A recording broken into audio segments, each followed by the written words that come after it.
L-industrija tal-catering lokali is settur vibranti għall-ekonomija ta' pajjiżna.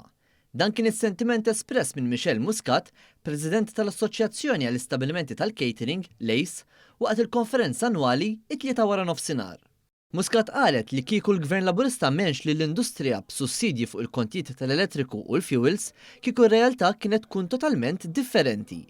Id-Deputat Prim Ministru Ian Borch li hu korresponsabbli mill-industrija fisser kif l-għajnuna tal-Gvern lill-istabbilimenti tal-catering se tkompli tgħinhom fi żmien li ġej biex jkomplu joffru prodott dejjem aħjar kemm lill-klijenti Maltin kif ukoll il-barranin li jżuruna.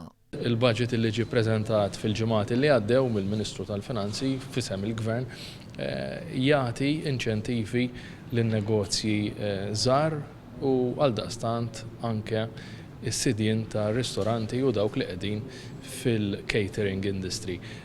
Hemm ukoll element ta' sosten għal min iħaddem ħaddiema li ilhom numru ta' snin miegħu kif ukoll anke f'dak li għandu x'jaqsam diġitalizzazzjoni. Id-Deputat Prim Ministru wkoll tenna li hu importanti ħafna li pajjiżna jżomm livell għoli ta' kwalità u kompetittività.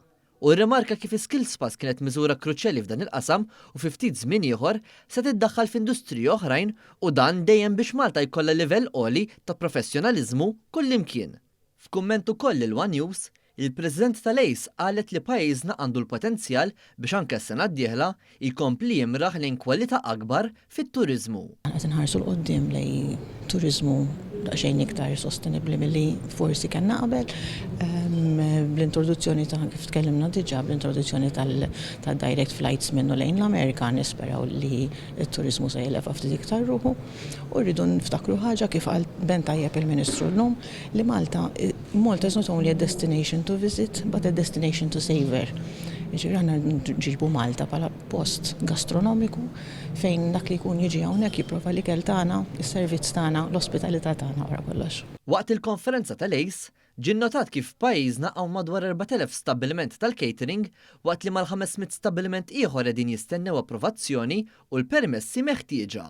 Ingħad kif l-istabbilimenti attwali qed jsostnu l-għajxin ta' madwar 30,000 ħaddiem fis-settur li jammontaw għal 10.2% tal-workforce kollu f'pajjiżna.